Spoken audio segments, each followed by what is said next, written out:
Banyak orang kira Stranger Things Season 5 ini bakal fokus ke Eleven versus Vecna-nya nih. Tapi sebenarnya series ini tuh lagi nyiapin jebakan marketing lewat barang-barang yang dipakai sama karakter-karakternya nih. Mulai dari tas Jansport butut sampai dengan Stanley tukang bangunan. Dan ini adalah alasan kenapa Stranger Things Season 5 itu bakal gantiin trends fashion di 2026 nanti. Penasaran? Tonton video ini sampai habis ya.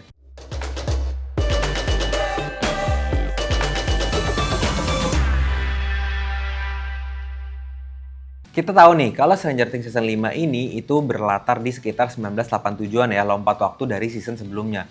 Yang mana trennya itu lebih stylish dan juga lebih dewasa. Tapi kalian sadar nggak sih, selain Demogorgon atau kekuatannya Eleven yang iconic, menurut gua yang paling iconic adalah style dan estetikanya di tahun tersebut. Terutama soal carry goods nih, atau cara mereka untuk bawa barang. Yang pertama kita bahas soal The Holy Grail untuk anak sekolah pada zaman itu, yaitu Basic Nylon Backpack. Kalau kalian lihat Will, Dustin, atau Lucas, tas mereka itu sederhana banget. Di era 1983 sampai dengan 1987-an, atau kayak dari Stranger Things 1 sampai Stranger Things 4, Jansport itu rajanya. Kenapa populer? Karena tahun segitu, tas sekolah baru aja transisi dari model yang diikat tali atau tas kulit kaku menjadi bahan nilon yang ringan dan juga colorful. Nah, Jansport itu dia mempopulerkan ide kalau misalnya tas ini bisa kuat atau bisa ibaratnya tahan banting lah dilempar kemana-mana tapi juga tetap keren. Kalian tahu kan, patch jajar genjang yang ada di backpack zaman sekarang. Nah, dulu tuh Jansport yang mempopulerkannya. Itu dulu tuh fungsinya buat ngiket tali sepatu atau senter pas hiking. Nah, ini sangat relevan buat petualangan anak-anak Hawkins yang sering keluar masuk hutan buat lawan Demogorgon.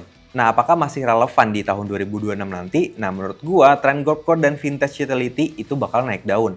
Tas model basic satu kompartemen kayak gini justru dicari lagi karena simple dan anti ribet dibanding tas techwear zaman sekarang yang kebanyakan kantong. Kalau kalian lagi cari backpack, sling bag, ataupun tote bag, itu kalian bisa cari di lia.id. Kalian bisa klik link yang ada di atas ataupun link yang ada di deskripsi di bawah. Masuk ke pertengahan tahun 1980-an, itu muncul budaya UP atau Young Urban Professional. Di sini, tas itu bukan cuma jadi alat buat bawa barang, tapi juga jadi simbol status. Nah, mungkin kalian nggak asing ya sama merek Samsonite. Bentuknya kotak, keras, ada kode angkanya. Ini ngasih kesan gue sibuk, dokumen gue rahasia, dan gue juga sukses. Selain itu, buat cewek-cewek karir kayak Nancy Wheeler, tas tangan kulit dengan shoulder pads atau bantalan bahu tebal itu wajib banget buat mereka. Merek kayak Coach atau Gucci Monogram itu mulai merajai mall-mall di Amerika pada saat itu. Nah, untuk relevan di zaman sekarang, jujur, hard briefcase itu udah ditinggalin karena berat dan gak muat laptop gaming ataupun MacBook kalian. Tapi estetikanya itu diadopsi jadi mini trunk bags atau hard case luggage yang sekarang dipopulerkan brand kayak Rimowa. Sekarang soal tumbler. Jangan bayangin orang-orang di tahun 80-an itu bawa corksicle atau Stanley Quencher kemana-mana ya. Karena hydration culture pada zaman itu beda banget sama kayak zaman sekarang. Kalau kalian lihat Jim Hopper, dia pasti pakai Stanley Classic Legendary Bottle warna hijau hammer tone.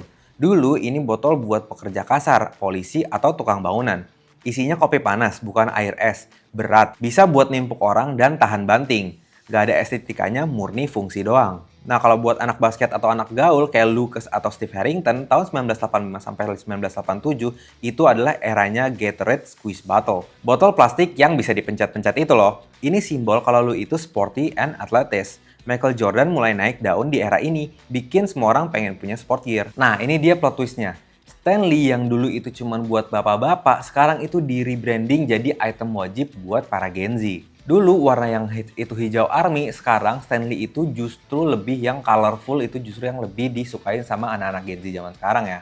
Tapi heritage-nya yang udah dibangun dari tahun 80-an itu yang bikin brandingannya kuat sampai sekarang. Gue juga pernah bahas nih tas nilon dari Porter. Kalau kalian penasaran, kalian bisa klik link yang ada di atas ataupun link yang ada di deskripsi di bawah. Lanjut ada The Trapper Keeper.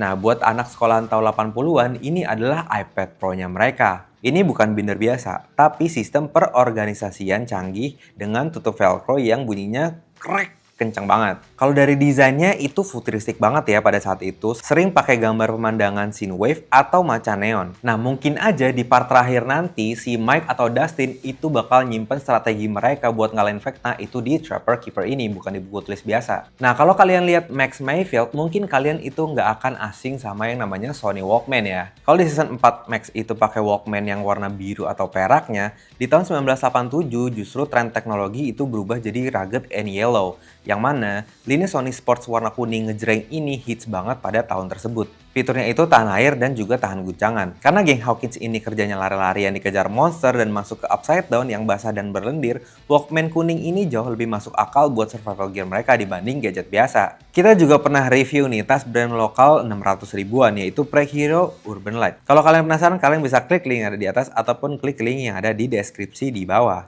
Dan yang terakhir, ini adalah suara paling merdu. Bukan musik, tapi adalah suara dari Velcro Wallet. Tahun 1987 adalah masa kejayaannya dompet ini, berbahan nilon dengan perekat velcro. Kenapa ini big deal? Karena sebelumnya dompet itu identik sama bahan kulit yang kaku dan bapak-bapak banget ya. Dompet velcro ini udah maringan, warnanya itu juga ngejreng-ngejreng kayak misalnya warna neon. Dan juga punya banyak kompartemen rahasia. Buat karakter kayak Dustin atau Lucas, ini dompet wajib karena desainnya itu anti jatuh. Duit koin buat main dingdong atau arcade itu nggak bakal tumpah meskipun mereka lari dikejar demo dog. Praktis, berisik, dan juga keren. Jadi kesimpulannya, tren 1980-an itu unik kenapa? Karena dia transisi dari fungsional menjadi fashion statement yang berani. Barang-barang ini itu punya jiwa dan juga cerita, beda sama barang-barang fast fashion di zaman sekarang. Mending mulai cari gear-gear model vintage ini itu dari sekarang sebelum harganya digoreng habis-habisan. Menurut kalian, item mana yang paling keren dan bisa dipakai di 2026 nanti? Tulis di kolom komentar ya. Kalian bisa dukung channel ini dengan cara kalian bisa beli nilon backpack ataupun tumbler di situs wia.id. Kenapa di wia.id? Karena kalian bisa nyicil 0% sampai dengan 24 bulan. Gua Noval, see you in Upside Down.